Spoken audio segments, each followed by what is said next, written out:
In this video, I'll be breaking down an info offer that's struggling to scale. We'll review their entire sales process and execution on how they can improve so they can actually start scaling. After scaling multiple sales teams to $1 million per month, we've discovered that scaling problems rarely come from one isolated mistake. The offer, the funnel, the sales process usually have small gaps that compound as more traffic comes in. That's exactly why I'm making this video today. I'm going to show you how I diagnose those gaps, how I decide which problems matter most, and what this business should fix before trying to scale again. Let's get right into it. So first, let's go ahead and talk about the offer and then work our way back. So when we audited this, there's a few issues out of the gate that we noticed with the offer. So just for context, this is a duplicate of the actual funnel. This is not real info just to protect their privacy. But first things first, this was an offer helping therapists essentially pivot online and scale their business online. So out of the gate, one of the first issues that comes up is the TAM. Now, I'm not saying this is always the case. And, there is a lot of therapists out in the world that you can sell to. So you got to take some of this with a grain of salt. But there's two offers we ran previously. One was helping artists pivot in selling their own art online. The other was helping interior designers also scale online and build a business and build a digital business. Now, in theory, it doesn't sound like a bad offer, right? You're helping therapists, moving them online. Therapists have money. There's a lot of therapists out there. But there's a few problems with this. So again, we go back to the TAM. One of the biggest issues you're going to run into, and this is why BizOp, like broad B2C BizOp, works so well, and you see so many of these offers scale so massively. So one, if we reverse engineered the offer for a second, and we were just teaching people how to become therapists, for example, well, that is a much broader offer. Obviously, people actually need a license to become a therapist. So that might not be the best example. But for some of these offers we ran in the past where, again, we helped artists bring their art online, one of the biggest issues is we could never scale the offer successfully. Obviously, there was just a problem with the demographic in general. But one of the biggest pivots and the biggest fixes of that offer would have been just teaching anyone how they can sell art online and make money selling art online. So we narrowed and niched ourselves down so much that it was very difficult to scale to $500,000 or $1 million a month because one, there's only so many artists, and two, there's only so many artists that want to sell their art online or are successful enough or that even makes sense for them to do in the first place versus being able to take any consumer that's just passionate about art or is quote unquote creative and wants to make money online through the vertical of selling art. You can see that's a much bigger TAM, and you can pretty much bring anyone into the offer that's just excited about literally art in general and wants to make money selling art versus being stuck selling to only artists specifically. So you can see a trend here with this offer. You're not teaching people how to get into therapy and make money online as a therapist, just in a general sense. You're stuck only selling to therapists specifically. Now, again, take it with a grain of salt because, just because you're niched down to, again, like accountants or, police officers or whatever the job title is, it doesn't mean you can't scale your offer. It just makes it more difficult to do so. Obviously, teaching people how to become therapists and make money online, I don't even know the stipulations or laws around that. There's probably some legality where that offer wouldn't even make sense in general, but the concept of it is still the same.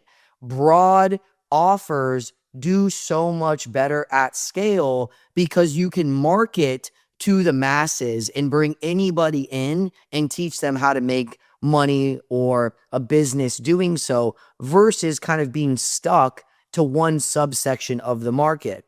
Now, the second problem that comes into play is you're not only selling the therapists on, this $10,000 program, right? but now you're selling them on pivoting their business model. So there's got to be multiple decisions made and not just like, hey, you want to make money online, you want to make 10K a month, whatever it is. It's a very linear process. There's not as many things as they need to be convinced of. So in this situation, not only are you selling therapists on this like $10,000 idea or whatever the price point is, but now you're also convincing them to change their business model, which is another sale that has to be made before you can even collect $10,000. And the reason why this is relevant is the same reason why you see like crypto offers do so well, or like wholesale real estate offers, or, day trading offers. It's because one, anyone can do it. Like anyone can get started and make money doing it. You don't need a license. You don't need all these skill sets. You don't need really any prerequisites. And two, the barrier to entry is so low. So the more barriers of entry your offer has, just the harder in general it's going to be to market and sell. Now, again, there is so many successful offers that are niche down, that are selling to one subset of people. I heard of an offer literally the other day where they essentially sell to wealthy parents in California into helping their kids get into like Ivy League schools. That is like the most subset offer, niche down that you could think of. And they're doing over $1 million a month. So again, you got to take this stuff with a grain of salt. But when I look at offers, these are all the things I'm considering, because in my head, I want to know, how can I get the sales team to over $1 million a month and cash collected consistently, right? And these are variables that could prevent us, even if we're closing super well on the back end, that are going to potentially cause issues. Because one, you can't sell to the masses. And two, even with selling to this, subset of people, you're now having to not only sell them on your program. You're not just teaching them how to build a better therapy business. You're not just teaching them how to make more money as a therapist. You're teaching them to also change their business model and pivot from something that they're used to and familiar with to something more digital and online, at least in this specific situation. Now, let's jump ahead from the offer and let's look at the funnel for a second. So this is a cold traffic VSL funnel. And I'm not going to be able to play the video again. I just want to protect their privacy. This is just like a duplicate page with different information. But the VSL is actually really good. The guy who built this funnel did a great job, in my opinion. It's clear and it's very direct. It's very direct, and the intent on why they would be booking a call all makes a lot of sense. But here's where it runs into some issues. So this is the thank you page, and they have the classic first step where you need to quote unquote confirm your call. In my opinion, this is a waste of space. Like, this is really a waste of time. Telling someone to confirm their call and how to confirm it doesn't really improve no-show rate that much. Does it help? Sure. But what actually improves no-show rate is education and indoctrination on what you're selling and why it should matter to them and how they're going to benefit from the product and the program. This classic, this is how you confirm your call, here's some testimonials, doesn't fucking work anymore, okay? People don't care about the technicalities of how they hit yes on a Google invite, or some people that said your program is great, because let's be honest, there is a lot of distrust, and the things that actually matter are the tangibles. So you really want to sell the steak, not the sizzle, when it comes to your actual confirmation page. Now, they did do a good job adding some FAQ videos here, but when I went through these videos, each of them are like 2 to 3 minutes long.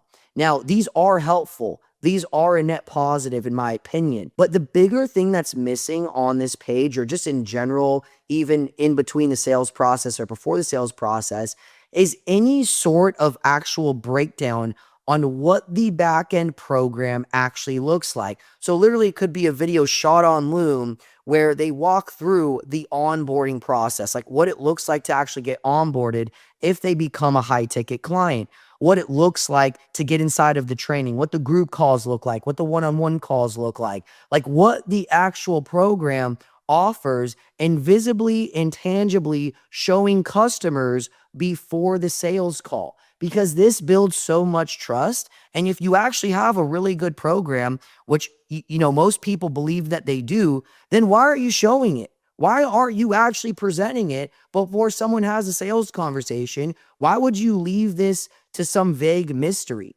It's just not nearly as effective. So what would have worked really, really well here is a video breaking down the onboarding process, what their back-end fulfillment looks like, an example of a one-on-one call, an example of a group call, their course materials, their tools, their resources. Like, just show it. Just pull the curtain back and show them what they would actually get access to. It makes it feel real. It makes it tangible, and it just makes it so much more clear when you present the offer and go through your pitch. They can essentially revert back to what they saw on this page, and it will make way more sense. Now, the other thing that would have been really important here is to explain the actual business model. So you're taking therapists from a very traditional business and a very traditional way of doing things. And again, not only are you closing them on a 10K program or whatever it is, but you're also convincing them to change their business model. But nowhere in the process does it explain what that change actually looks like. What are the benefits of making that change? What's the ROI of making that change? What's the actual mathematical breakdown of, hey, if you pivot in this direction, you might get $200 an hour from a current client. But if you build this digital program or you pivot online, yeah, you can actually charge the same, but then, take care of 10 clients in a day or whatever, like the linear ROI is. Because as a business owner, as a consumer, all you care about is what is the most linear path and the path of least resistance to my goal and to the destination and to the promise that you're offering in this situation. So the fact that there's no like technical strategic breakdown of like, hey, here's an example of a therapist business, and here's exactly how they pivoted that business online, how easy it was, and how much money they made, and all the differences and all the benefits from doing so. It's going to be very hard for the prospect to articulate that, especially if they've been running a therapy business for the last 10 to 20 years, which we know a lot of them have, especially qualified ones. Like, they're not going to just understand the ROI unless it's explained and demonstrated. Now, this obviously does fall on the sales rep and is a responsibility of the sales process, but why would you not hit them here too? Why would you not hit them and explain this every chance you get? Because think about with a cold traffic VSL funnel, they've maybe watched a part of a 10-minute video before booking a call. And now they're going straight to a call. Maybe you've watched nothing else. This all happened within 24 hours. They know nothing about you. They know nothing about your company. Sure, there's some FAQ videos here, but there's not really a lot of trust built or a lot of information. And then you're going to go straight for the jugular on a 10, 20K program. Again, whatever the price point is. You could see how that makes it unnecessarily difficult when you could just tee things up properly and prepare people properly and give them the information that actually matters to them to not only increase the conversion rate, but to, God forbid, lower your no-show rate. Now, people are going to be more excited about showing up because they can see and understand how this helps them before they even get on a sales call. Now that we've addressed the offer and the funnel, let's jump to the sales calls, the sales process, and what was happening on the back end of all of this. So as I was auditing this offer, here's some of the first things that I noticed. So they're running a 2-call process.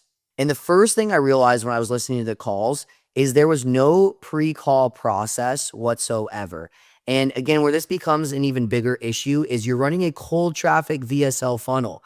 So whenever you have an offer, whenever you have a funnel, the sales process must adapt to what's actually happening ahead inside of the marketing and inside of the funnel process leading up to a call. Because if you just completely disregard all of that, you are going to struggle. It's like playing a video game on hard for no freaking reason, right? So knowing it's a cold traffic VSL funnel, the biggest thing you're going to encounter is people are not going to be educated and indoctrinated. They might not have consumed very much content. They might not have a lot of awareness. And these are things you need to prepare and plan for. So, one, the first thing we noticed is he never reached out to the lead prior to the call to do a call confirmation. So, there was no call confirmations happening. There was no pre call text. There was no pre call email. Literally nothing was happening before the sales call even took place from the side of the sales rep. What a fucking fumble. And obviously, this attributes to a much higher no show rate. And even worse, when people show up, they haven't been prepped properly. So, what would you have wanted them to do before a sales call? Probably consume some long form content. This goes back to what I mentioned in the last part of this when I talked about the funnel is some long form videos actually explaining the program, actually what it looks like, what the business model and structure would be, and how they would get a linear ROI. Because can you imagine the difference in conversation that would happen if they consumed videos like that and content like that versus consuming nothing and maybe watching 2 minutes of just the initial VSL before booking a call? How much awareness is someone going to have before a conversation if that's all they've seen? How likely are you to convert that deal if that's all you've seen? Now, this just isn't on, the marketing team or the funnel. This is on you as a sales rep. This is on the sales team too. It's a two-way street. It's a team effort. You need to do the due diligence to actually make sure these people are prepared and give them the information that they need to help them make a decision before you even get on a sales call so you can have a very congruent and smooth conversation. So that was one of the biggest gaps. No pre-call confirmation happening whatsoever. Now, the other problem in the initial call or the, set call, triage call, however you want to name it, is it was just a very surface level discovery.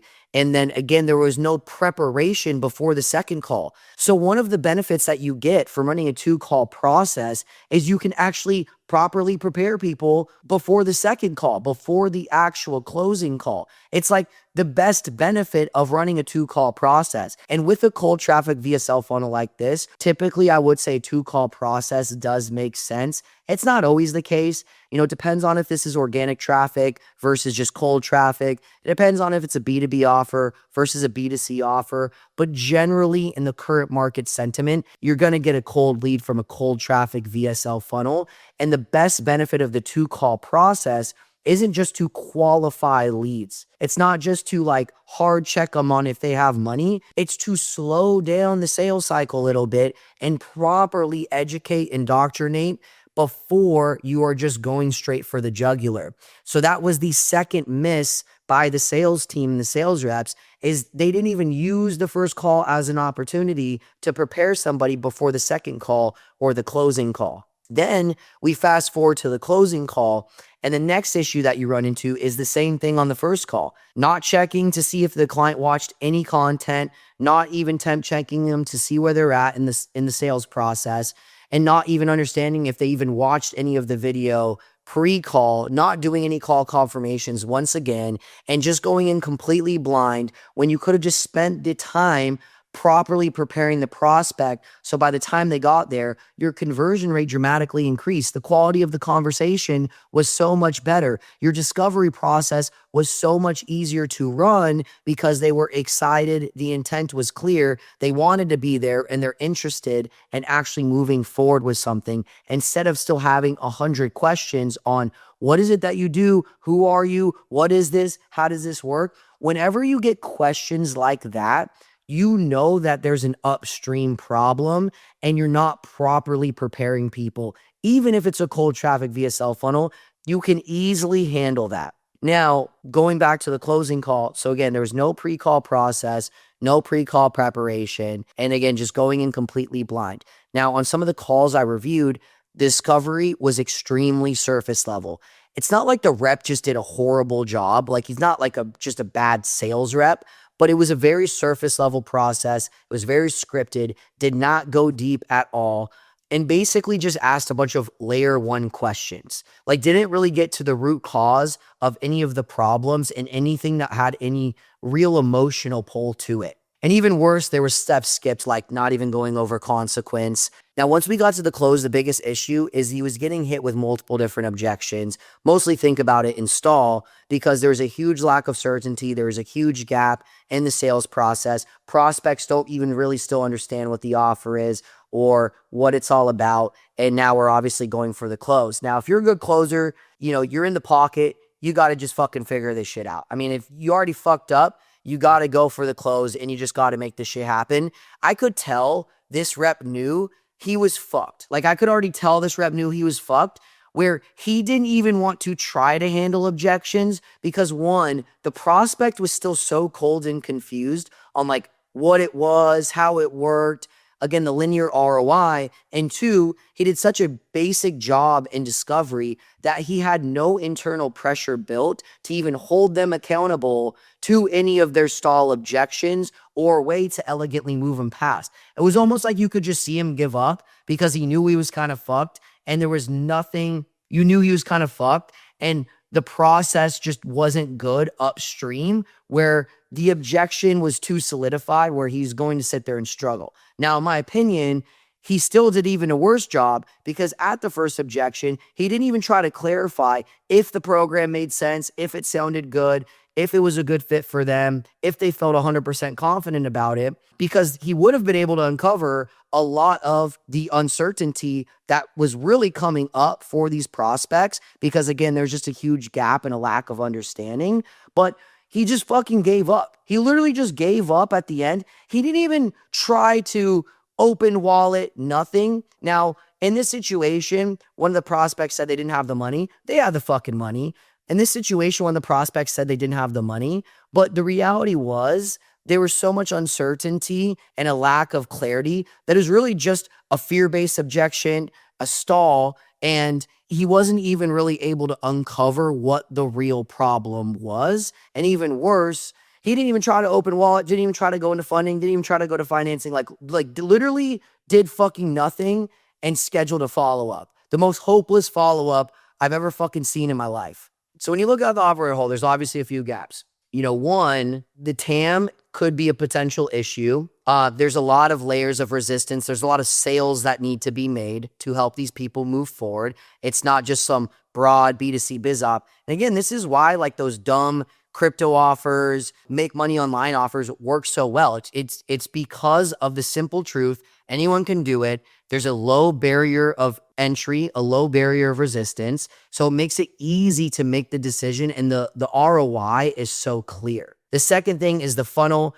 You're working with a cold trap VSL funnel, which I do believe the VSL was well done. I do believe the architect of this funnel did a great job, but knowing it's a cold trap VSL funnel, there needed to be some more meat on the bone. They needed a little bit more steak and not just a bunch of sizzle, and actually explaining clearly what the business model was and how they would get a linear ROI. Then fast forward to the closing and the sales process. It's not like the closers were just horrible. I do agree with going with the 2-call close process in this situation, just for the sake of slowing down the sales cycle, getting some education and indoctrination in, but they didn't even use the main benefits. It was almost just like a giant waste of time because they weren't even preparing prospects correctly on the first call. It was just a surface level conversation. They didn't clarify time, money, spouse, or any prerequisites whatsoever. And then when you got to the closing call, it was the same thing. Pre-call process was non-existent, surface level discovery, basically just buckled in objections because he knew he was fucked. He knew he had nothing. Now that you've seen how the offer, funnel, and sales process all work hand in hand, you can diagnose the real constraint instead of just assuming the business only needs more traffic. If you want help scaling your sales team, check the link out in my bio to learn more about how me and my team scale sales teams for offers just like yours. And I'll see you in the next video. Don't forget to subscribe.